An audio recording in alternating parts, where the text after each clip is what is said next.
là, moi, je dis aux chercheurs qu'ils ont une responsabilité sociale aussi. C'est-à-dire que, oui, ils reçoivent des subventions, mais les subventions viennent des gouvernements qui collectent des impôts et des taxes qui viennent du grand public. Alors, ils ont d'une certaine façon des comptes à rendre. Puis moi, je leur dirais, ouais, vous avez des comptes à rendre, mais faites-le pas parce que vous avez des comptes à rendre. Faites-le parce que c'est le fun de partager aussi avec le grand public le fruit de ces travaux. Oui, tout à fait. Puis souvent, il y en a qui sont découragés, disent c'est impossible, je suis dans un domaine trop pointu, les publics ne comprendront jamais, ça ne les intéressera pas. Puis moi, je pense que c'est faux. Je pense que n'importe quel domaine du savoir, n'importe quel résultat dans n'importe quel domaine du savoir peut être communiqué au grand public en essayant de descendre, entre guillemets, au niveau du public, c'est-à-dire de descendre dans la réalité des gens.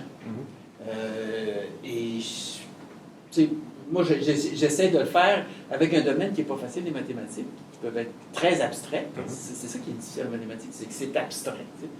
C'est pas... j'agace mes gens de chimie qui ont des éprouvettes, mais l'ensemble, ça fait de la fumée, puis ça, c'est très concret. Là.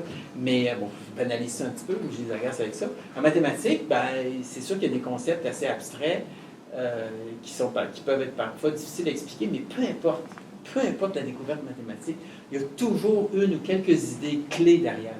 Puis ces idées-là peuvent être communiquées au grand public, et comprises par le grand public, et appréciées du grand public. Mais encore faut-il faire l'effort de le faire. Et des fois, je dis, bon, la vulgarisation, c'est plus difficile que la recherche, parce qu'effectivement, il faut faire cet effort additionnel-là qu'on n'est pas habitué de faire, parce qu'on a notre monde à nous, nos méthodes, nos façons de faire pour arriver des résultats. Et vulgariser, ça veut dire qu'il faut faire un effort additionnel pour connecter des notions abstraites à des personnes qui vivent dans un univers très concret. Et ça se fait. Je le fais, par exemple, quand je vais expliquer dans les jeunes secondaires le fonctionnement de GPS. On pense que le GPS, c'est une outil technologique, c'est une percée technologique, mais en fait, c'est de la géométrie de base.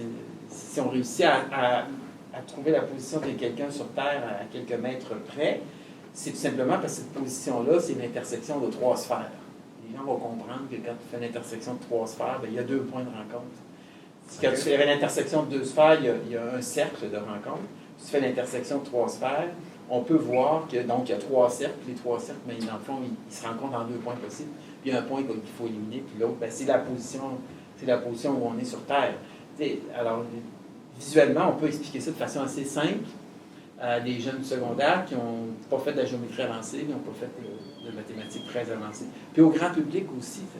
Mais c'est là qu'on démontre la pertinence de ce qu'on fait en mathématiques à des gens qui sont dans un monde purement technologique, puis qui pensent que le monde technologique se fait lui-même, puis qu'il n'y a pas besoin de mathématiques. Quand on parle aux gens, on s'aperçoit que oui, ils respectent beaucoup les chercheurs, ça on le sait. Les chercheurs universitaires sont très respectés. La population, en tout cas, c'est l'impression que j'ai. Mais ils respectent, mais aussi ils sont curieux de savoir. Ils aimeraient bien comprendre ce qu'ils font. Bon, ils ne comprendront pas. Ce serait difficile qu'ils comprennent en profondeur. Dans certains domaines, c'est probablement possible. Là, puis il y a tellement de domaines que c'est difficile de distinguer. Là.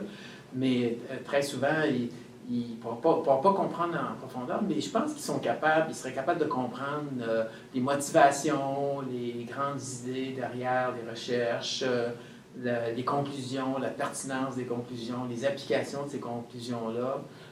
Moi, je pense que monsieur, madame, tout le monde, en général, est capable d'apprécier une partie de ce que je viens de dire. Là. Oui, tout à fait. Et donc, c'est comme si, d'une certaine façon, le chercheur était déconnecté de son milieu, puis à quelque part, il n'avait pas envie de s'y connecter. Ouais. Malheureusement, il y a peut-être des chercheurs, effectivement, qui sont dans leur tour d'ivoire, puis qui se ferment, souvent même qui aiment mieux parler d'étudiants, puis etc., pour faire leur propre recherche, puis publier. Ouais. Parce que publish or perish, tu sais, s'ils ne publient pas, ils n'ont pas de subvention, puis s'ils n'ont pas de subvention, ben, ils ne sont pas capables de publier, etc. Donc, ce médecin est explicable par... Ça existe, mais je ne sais pas. Je pense que ça existe de moins en moins, parce que maintenant, quand on engage les profs, on essaie de voir leur potentiel aussi de communicateurs, le potentiel d'être capable de s'intéresser à former la relève, etc. Donc, probablement que ça existe de moins en moins.